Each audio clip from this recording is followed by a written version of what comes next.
Hello everyone, you are watching the channel Economy by Bushan Jalali.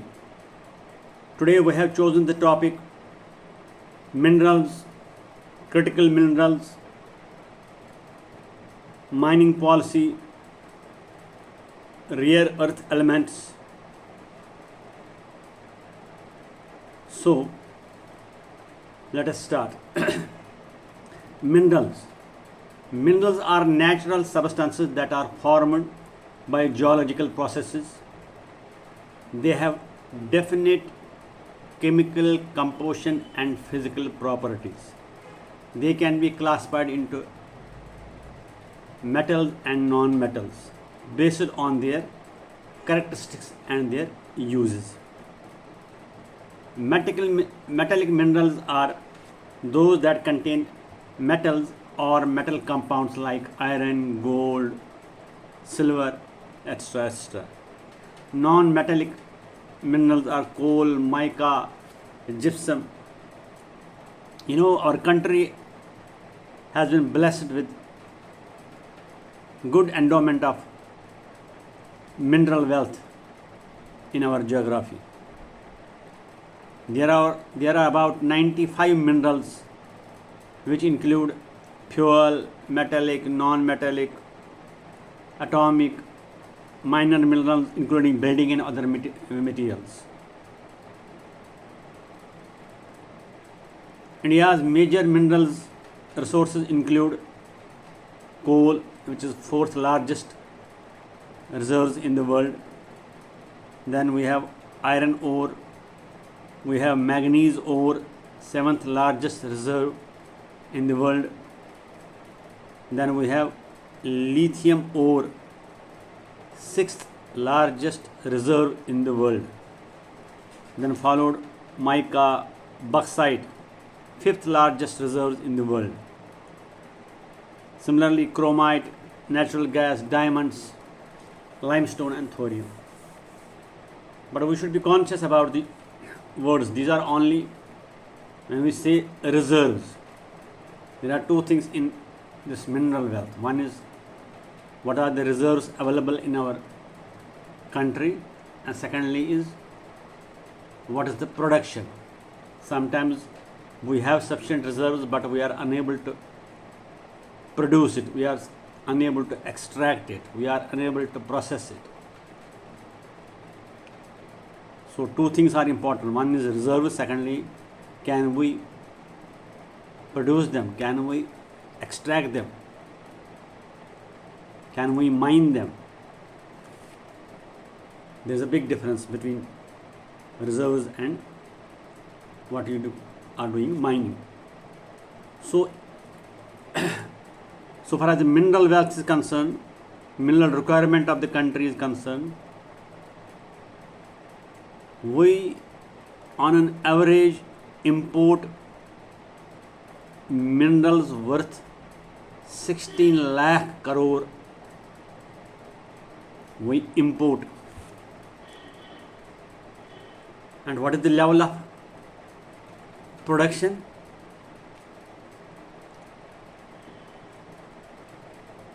We produce near about 3 lakh crores. So out of 16 lakh crores which we import, as compared to this amount of import, we only produce 3 lakh crores worth of minerals. And how much we export? We also export.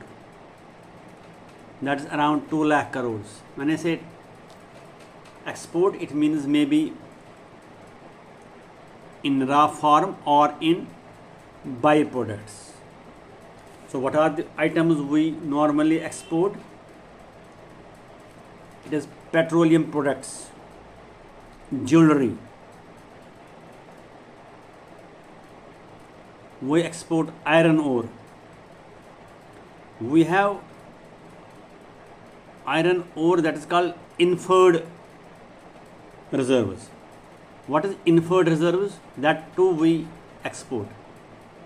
Inferred reserves means that kind of reserves where we are not sure what is the real content, what is the quality of the iron therein. So that we come to know after doing further processing. So as on date, we are exporting iron ore which is inferred reserves. The same way, recently, couple of years back, in J&K, we found lithium reserves. That too are inferred reserves. So you should use the word inferred. Inferred reserve means that it needs further investigation or further processing to enable us to know which quality or how much amount of lithium or mineral we will get out of its extraction. So till then we say it is an inferred reserve. So same way we have iron ore inferred reserves that we export. Second is bauxite. India is the 5th largest producer of bauxite. Here it is not reserve. We produce bauxite. That means after mining, we also do the processing and we produce it. ठीक है. Copper ore. 39th largest exporter of copper ore in the world. Copper ore. Okay. The same way is manganese. So India is the 7th largest producer of manganese. So what we should know, bauxite, copper ore, manganese, same way we export. Secondly, steel. India's iron and steel exports are considered among the top 10 exports. So we first import, then do processing, then export. Coal also. India exports small amounts of coal primarily from Chota Nagpur Plateau in Jharkhand. Mica. India is the largest exporter of mica, with major exports carried out through Kolkata and Visakhapatnam ports. This is all about the minerals. Now we talk about the mines. India has around 1,319 mines, out of which the highest number of mines are in Madhya Pradesh, around 263, followed by Gujarat 147, then Karnataka 132, then Odisha, then Chhattisgarh, then Andhra Pradesh, then Rajasthan, Tamil Nadu, Maharashtra, Jharkhand and Telangana. These 11 states together account for 93% of the total number of mines in the country. This is data as on 2011-12. So sometimes in the exams these questions are asked. Arrange the number of mines in ascending or descending order. So we must know it, that is highest it is Madhya Pradesh, followed by Gujarat, then Karnataka, amongst the total 11 states. Now what are the challenges faced in the mining industry? The challenges with regard to exploration of mineral resources. We lack technological advancements. Technological advances in what? In mapping. Mapping means tracing in our geography, in our country, where there can be the mineral resources. We don't have that advanced technology which could facilitate mapping. Automation facilities we lack. Robotics and coverage of entire India, especially the deep-seated minerals. There are certain minerals which are deep-seated. That means for its extraction we need to go deep into the soil, into the earth. So deep-seated minerals India lacks, way behind advanced countries because of the technology. Because now it is found that critical minerals, they are mostly deep-seated minerals. One more challenge we have that is capital investment. For securing a lease, then land acquisition, building infrastructure, and investment in mining operations, for which heavy earth moving equipments and workforce is required. So that needs a huge capital investment. operation costs, mostly high because of energy, fuel, and various other consumable expenditures. Lack of transparency in auction. Although for the last couple of years there has been a good amount of administrative reforms, policy reforms, by which now private players can also take part in the auction. Otherwise, auctioning was the one of the challenges for development of mining in India. One more problem is that people are averse, because generally this mining is normally we get it only in tribal areas or rural areas where mass displacement, people not willing to leave the native places, fear of losing their source of earning affects the land acquisition. Because of these reasons, land acquisition becomes a problem. There is litigation, there are protests. So these are the biggest challenges for developing of mining in India. One more is to get clearance from Forest Department and the Environment Department.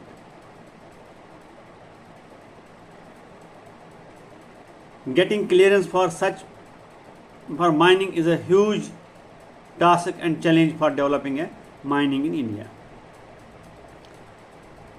Till recently, mining was done by public sector undertakings, which were not considered to be modern. They were insufficient. They had insufficient capital. Now the world is moving smart. Digital mining is providing end-to-end or pit-to-port digital solutions to mining industry, right from exploration to various satellite monitoring solutions. These things were lacking when the mining was done by public sector undertakings. Now for the last couple of years, now government has allowed private sector and undertakings. Let us see what evolves out of this modification in the government rules.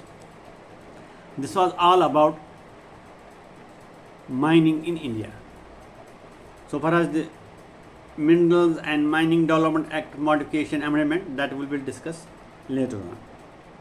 First, let us discuss about what are critical minerals. So every country in the world declares certain minerals as critical.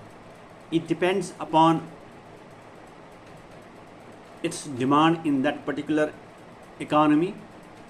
It depends its availability in that economy, plus it depends upon the resources concentration in some, is it in vast area of geographies in the world or in few pockets. In other words, we can say vulnerability of supply chain.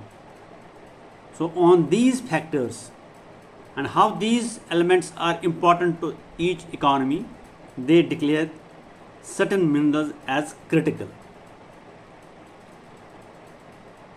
What these minerals are essential for economic development and national security.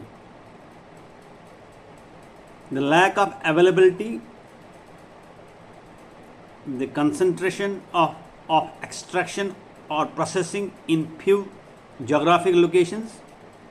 For example, we know that rare earth minerals or some critical minerals, they are available in few countries in the world. They have resources are available, but processing is again done by few countries in the world. That means its supply depends on those countries, whether they are having resources or those countries who are processing it. So this is very important. For example, let me be clear, most of this critical mineral wealth is processed by China. So, keeping geopolitical conditions in the world in view,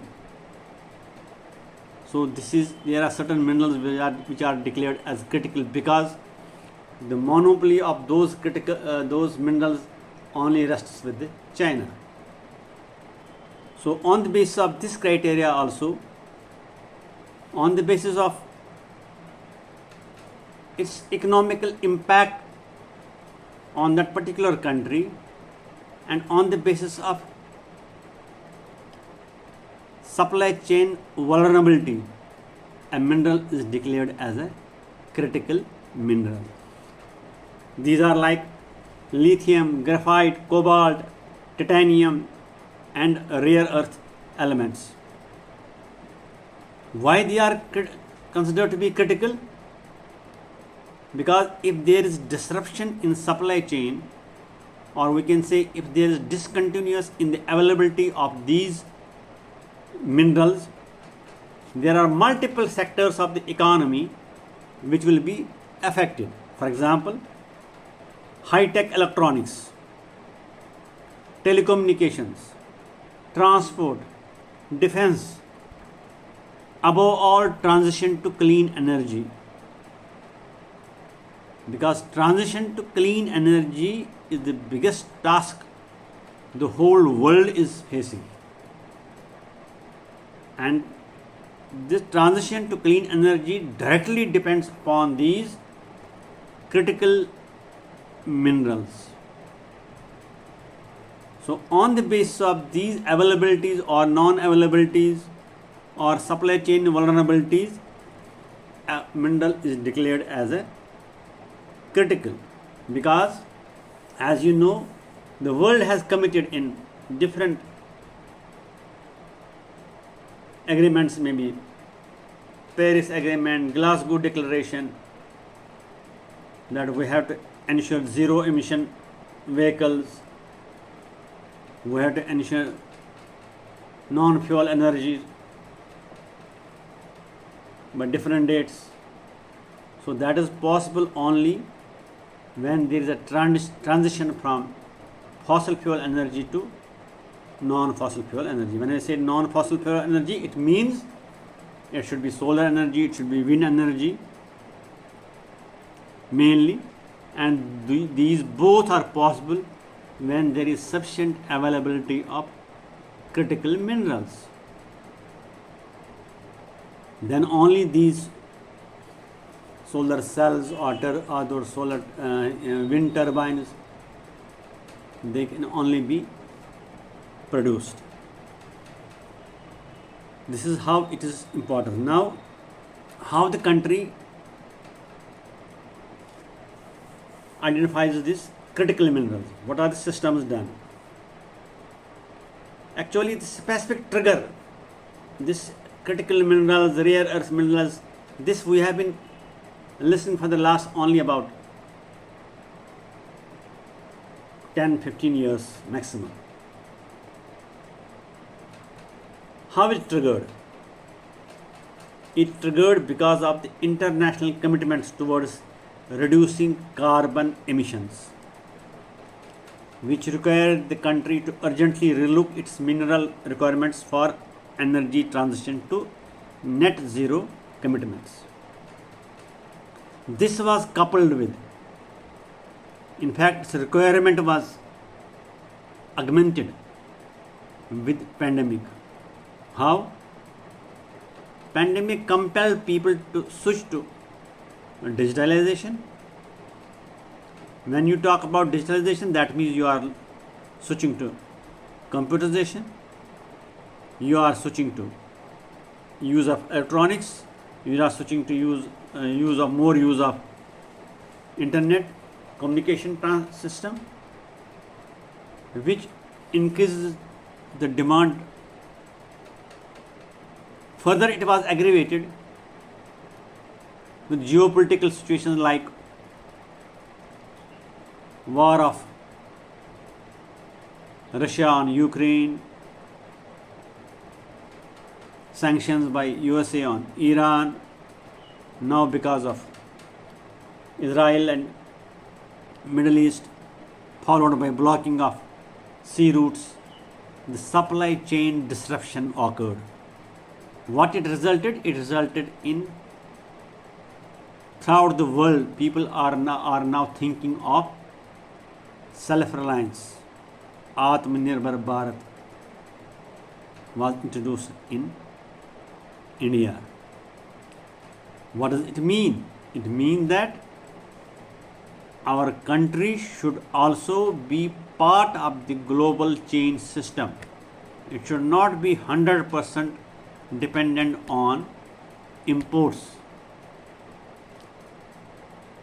So that is why thinking more on critical minerals by the government had started, and government has taken the following decisions, how they have identified the minerals. The identification of mineral is done by Ministry of Mines. They have done it in 3 stages. In first stage, a committee was formed. That committee was entrusted to look into the identification and the objectives of for the minerals, critical minerals, identification and objectives of the critical minerals. In first stage, the panel looked at the strategies of various countries such as Australia, USA, Canada, UK, Japan and South Korea. What are the strategies these countries have adopted for identifying critical minerals?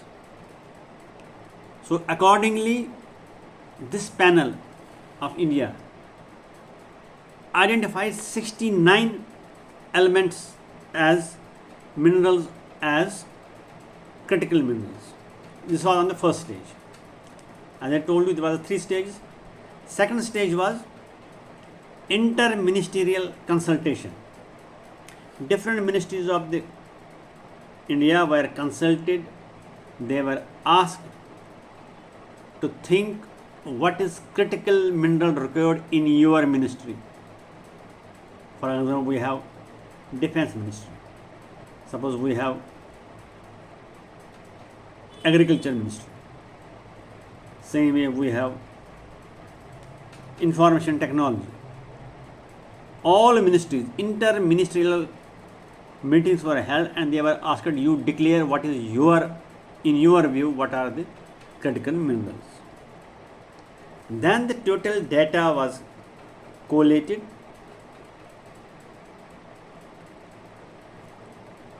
and a formula was on the basis of empirical data. Evaluation was done on the pattern of European Union.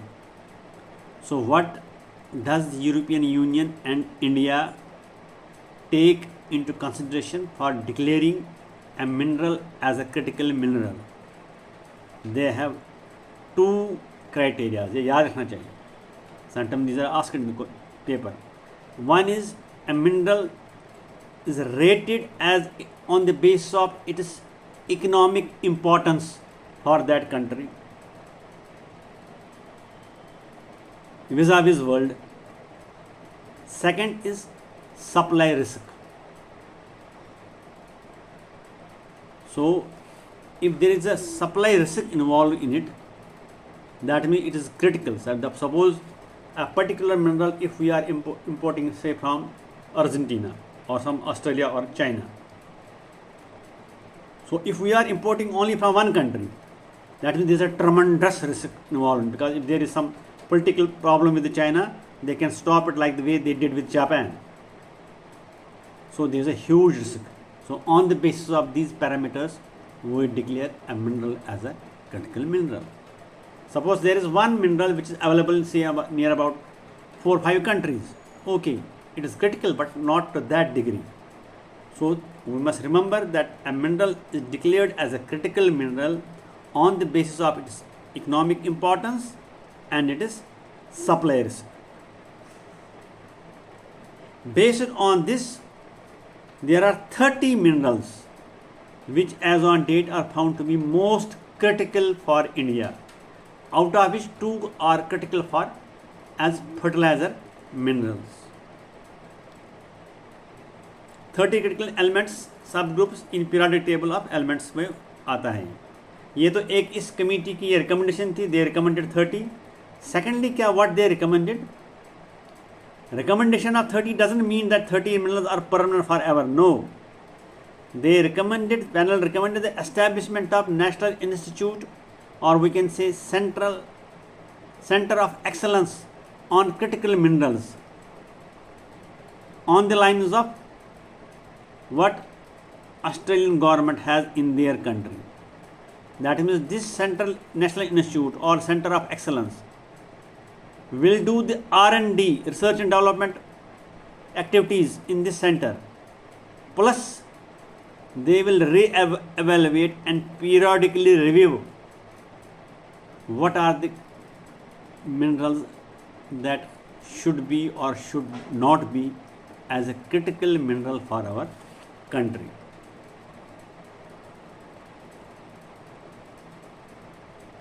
How it will help? It will help us reducing import dependence, enhance supply chain resilience, and support the country's net zero objectives. It will help for acquisition and preservation. Acquisition means suppose there are some minerals which are not available in our country. In geography, forget about we don't have any resource, but even then the country needs it. Then what does the government do? Government go to other countries, they acquire land there on lease basis. Like we have done in Australia, we have done in Chile, like we have done in Argentina. So this helps this Center of Excellence with their R&D recommends the minerals, which in turn the different agencies will go throughout the world, negotiate with different countries wherever those resources are available, negotiate with them for acquiring those areas on lease for 20 years, 30 years, 40 years, and go for mapping, exploration, mining, extra, whatever is possible in those countries.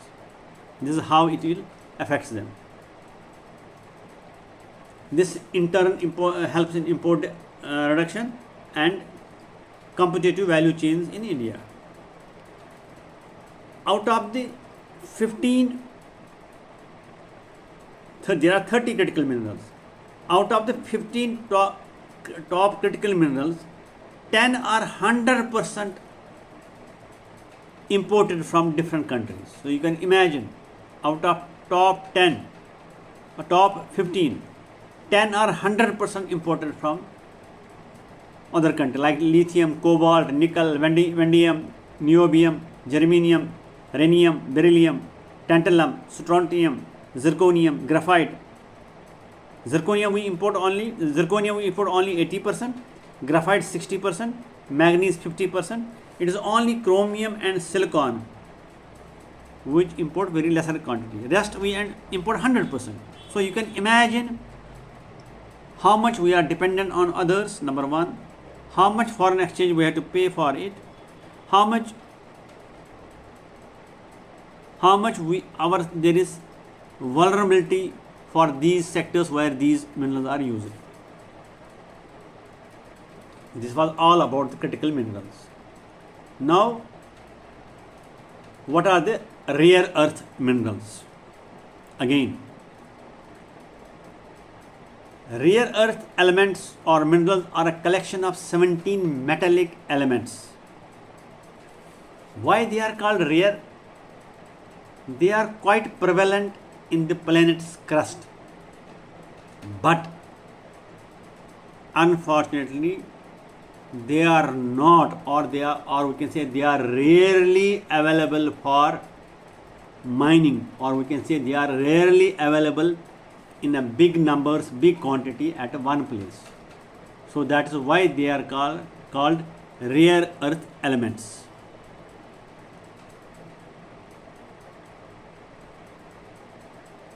They are generally scattered due to their geochemical characteristics, there are there are two groups of rare earth. One is called light elements, lanthanum through samarium, and second is heavy elements, europium to lutetium. We in India we have light elements, lanthanum, rare earth elements. This is what is called rare earth elements. Now, what is India's position on rare earth minerals? Rare earth minerals, elements such as silicon, cobalt, lithium, manganese, याद रखना चाहिए, these are not rare earth elements but are critical minerals that are also essential for the energy transition. India's prime source of rare earth minerals is monazite. Monazite वहाँ केरला में, तमिलनाडु में, coastal areas में it is available there. But problem क्या थी, वहाँ इसकी production, processing, producing, it has come down. Why? Because China ने they produced it at a lower cost, with the result that was available in our market at lesser prices than what was produced in India. Why? Because of two reasons. Lack of availability of modern technology, and second is economy of scale. Economy. China produce whatever they produce for the world. When they keep lower margins, because they produce a lot, so they earn profits by that economy of scale. India doesn't have those much advanced technologies, and we don't produce for the world, so that is why the products using Indian raw material are costlier in the global market. Otherwise it was available in our coastal areas, and still it is available there. And secondly, these are monazites जो रेत में होता है, they are radioactive. Initially they were declared as atomic energy elements, which were banned for this mining, but now the government, as per recent amendment act, they have lifted certain 6 items out from the atomic energy elements.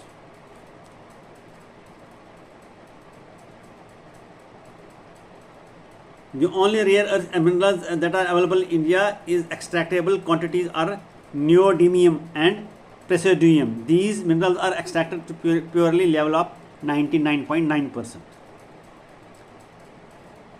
India is world's 6th largest producer of rare earths elements.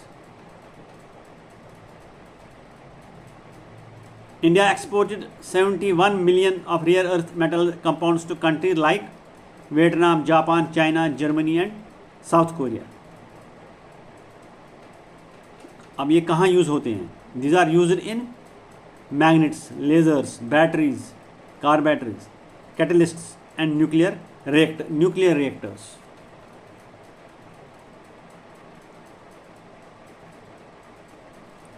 Globally, China holds monopoly on rare earth, following the United States withdrawal from the business due to the severe environmental and health concerns. So China is the leading one. Now USA has again restarted it. China once almost paralyzed the Japanese economy by suspending the shipment of rare earth materials. So that is the problem in having a monopoly of any product.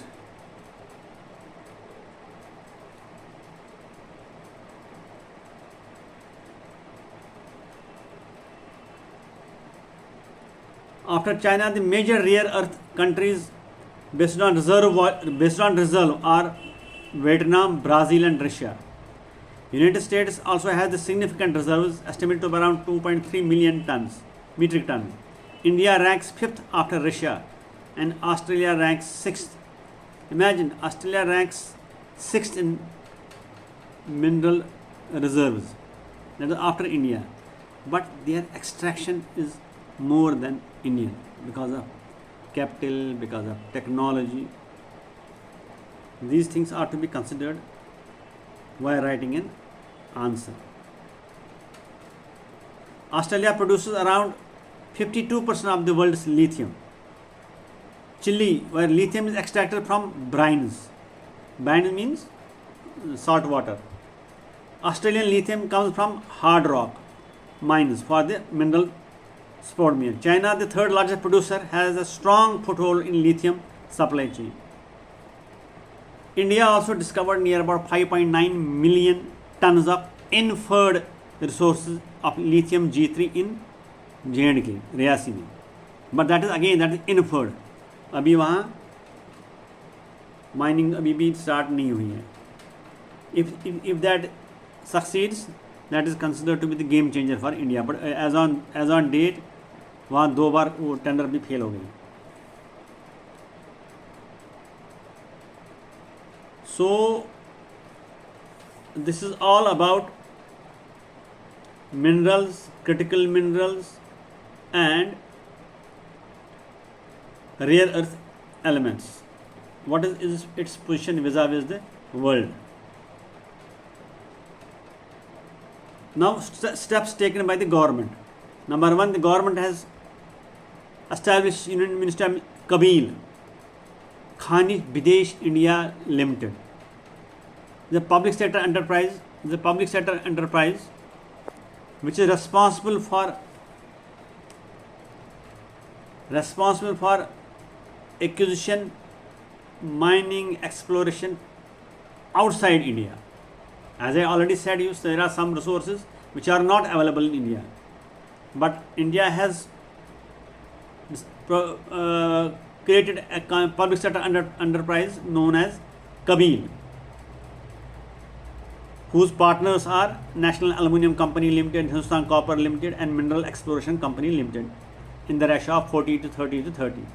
Their job is identify the places where in the world wherever it is available, acquire those, explore minerals from them, develop those sites, go for the mining and processing of strategic minerals overseas for commercial use and meeting countries' requirement of these minerals.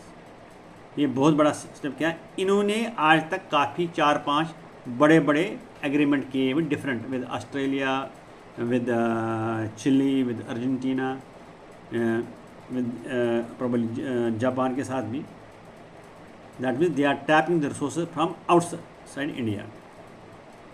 They are building partnership with minerals rich countries like Australia, South America, Africa.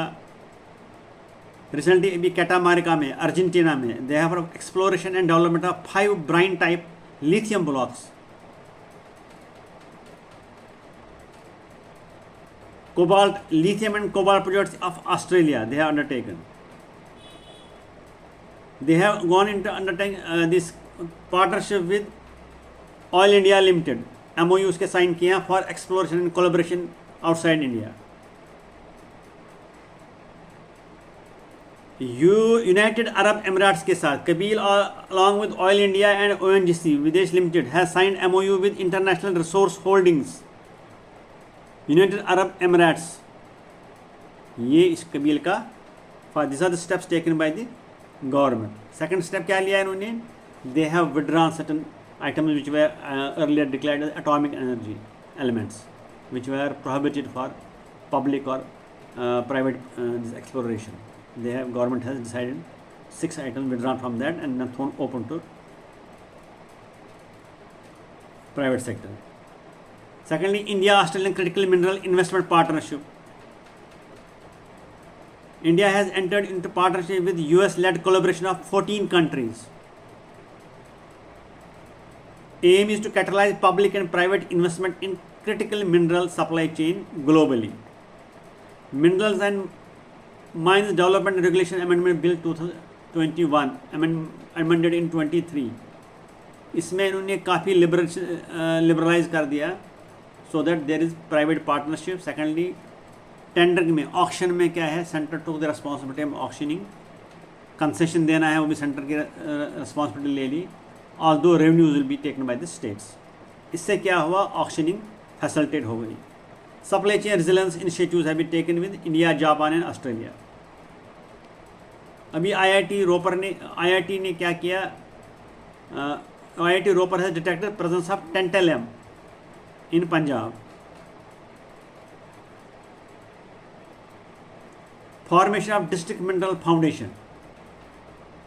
One of the challenge for the mining was that people who had to migrate, they had certain issues, so they have created a district mineral foundation. एक trust बनाया जिसमें कुछ funds available रखेंगे, so that will address to the issues, complaints of the local people who are subject to displacement. The same way National Mineral Exploration Trust, national level पे एक trust बनाया गया, how to develop mining in the country. Star rating of mining leases where, they were rated as the star rater mining company. Extension of mining surveillance system to curb illegal mining. Many amendments were taken place. Reconnaissance, prospecting, mining and commercial activity licensing club की गई है to facilitate quick decisions and quick implementation, quick execution of the plans. This is all I had to share you about mining. I hope I have done some justice to this topic. In case you have any doubt, please do not hesitate to text or email. This will be followed by another video which will be covering regarding car batteries and International Seabed Authority, deep sea mining. So viewers, please do not forget to like it, share it and subscribe it. Thank you very much.